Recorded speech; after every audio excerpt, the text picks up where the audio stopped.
Hey, floralpreneurs, it's Allison Ellis here of realflowerbusiness.com coming at you today for Flirty Fleurs.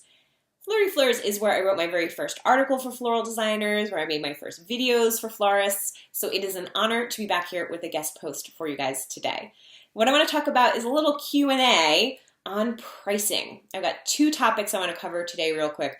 One is about pricing garlands, and the other is on pricing greenery. If you're not familiar with me at all, I have a course called Flower Math where I teach florists of all ability levels, whether you're new or you've been in the game for a while. I teach florists how to price their work. So my course, Flower Math, the Florist Guide to Pricing and Profitability, is where I teach these pricing tips. And I got a question from a Flower Math student, so I want to share it with you today. I just finished Flower Math, hooray! I'm excited to try applying the formulas to the wedding I have in 2 weeks. One question: if I buy something pre-made from my wholesaler, like a garland, do I do the same markup for that as I would for a raw flower? Or is that considered more of a supply since I'm using it, but it's already made? Thanks. So this is a great question. I get questions like that pretty often about garlands. How much should you mark up a garland is a really major question I get. And there are industry standards on pricing for your markups, for flowers, for supplies, for your design fee. And garlands are one of those things that fall into a little bit of a choose your own adventure category. Here's why. I think it really depends on what the end result is with your garland as to how much you should be charging for it. So, for example, if you're buying a garland pre-made and you're just laying it out on a table, and that is literally all you're doing, if you want to charge a 2 times or a 2.5 times markup to treat it like a supply, you could do that, right? You could do that if you wanted to. But if that garland is going to need some fussing with, right? If you're going to be adding something to it, if you have to add flowers to it, if you're going to be cutting it into different lengths, if you're going to be climbing up on a ladder and hoisting that garland up high somewhere, if you're going to be draping it on stairways, like where is this going? So that can help determine truly how you price it, because while it's tempting to say, I didn't do anything with that garland, I just ordered it and it came and I put it in the cooler and that was it, sometimes there's a little more to it, right? Sometimes you have to go pick up the garland at the airport. Sometimes you're waiting and pacing for the FedEx guy to come with the garland because you know you need to get it in your cooler, right? Sometimes you're checking that garland every day to make sure it's, just the right moisture, right? Not too moist. So there is some labor involved, even if you're not actually designing the garland. And I'll put this out there for you also for anyone who feels timid about how much you should charge for a garland that you have bought pre-made. If you were making that garland yourself, you'd be buying in the greens, you'd be marking them up 3 times, and then you'd be adding your design fee for all the labor you're doing. So think about the end price. What is really the value on it? Don't think so much about just doubling it. Oh, I didn't do that much. Trust me, you did plenty. Probably just the amount of time you spent figuring out how many feet of garland you have is worth a little bit of money for your time, right? So just always keep that in mind. It's the big picture that we want to keep in mind. Now, once I answered Hillary's question, she had one more for me. How do you apply the formulas to fillers that come in bunches instead of by the stem? So she's working on pricing wax flower for her wedding. And this applies to wax flower, seeded yucca, anything that you buy in bunches that's not a reliable stem count, okay? You could basically just apply this to any filler, any greenery that you buy. How much is the price per stem? Well, some things are a little tricky.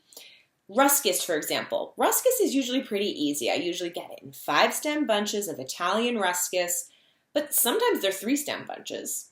Every now and again, they're 10 stems and they're shorter. So you have to know your product a little bit, right? This is where knowing your product comes into play. How big is the bunch of this particular product at this time of year typically for you is really good information to have when you're trying to price out greenery. Now, here's something that I've learned to do over the years. If I'm using wax flower or if I'm using seeded eucalyptus, I don't know exactly what the per stem price is going to be, but I have a general idea of what that bunch is going to cost me, right? So I'm just going to use $10 because it's an easy round number. Let's just say I'm buying a bunch of greens that are $10. And I know that usually I can get about 5 arrangements out of that $10 bunch. Well, then I'm just going to try to price my greenery per arrangement instead of per stem. So this is how I would do it with a 10 stem bunch. Excuse me, a $10 bunch. I've got a $10 bunch of wax flower, and I know that I can get 5 arrangements worth. I can make that work for 5 arrangements. That means it's costing me $2 per arrangement for that $10 bunch. But now I have to obviously apply my markup. So my $2 that I spent is a $6 charge to my client. So I'm going to get $6 in each of my recipes for these centerpieces to include the wax flower or the uke or whatever greenery that you're doing the math on. And then I know how many bunches I'm ordering. I know where those are going. So now I can say, oh, the bunch came in really big. Well, I can really fill this up. Or I can put one bunch back and only buy the one bunch and get more bang for my buck that way. So it's not exactly a choose your own adventure the way that garlands can be sometimes, but with greenery you have to think outside the box. It's not always a perfect science, particularly around greenery. I really hate when I overorder greenery. I am like, oh, it's like a knife to the heart. Oh, I overordered on greenery. But the only thing I hate worse than over-ordering greenery is under-ordering, because I want to make sure I have enough stuff here to do this work. It's so important that you turn a profit in your business, but it's so important that you provide value to your client as well. And that's why I like the flower math formulas that I teach. I like having this industry standard to follow because it makes it easy for me to know whether that arrangement is $50 or whether it is $45. It makes it easy for me to know whether I need to get some more wax to fill this to value, or if I can stop right here because I'm already there, right? So use real numbers when you're determining these things, and don't be afraid to do the numbers a couple of times, right? That's always what I like to do. I check, I double check, and I make sure that I'm filling my orders to value. So you can do that too. You can price with confidence and know that other florists are doing the same thing you're doing. If they're buying in that garland, they're marking it up. If they're buying that bunch of greenery, they also are not sure how big that bunch is going to be this week, right? So you're not alone in your struggles. And if you need additional help, you can find more about me at realflowerbusiness.com. Anytime. I'd love to have you stop on by my site and check it out. I want to thank Alicia again for inviting me back as a guest blogger today. It's always an honor to be on flirtyfleurs.com. And keep doing beautiful work, floralpreneurs, and I will see you next time. Thanks for tuning in.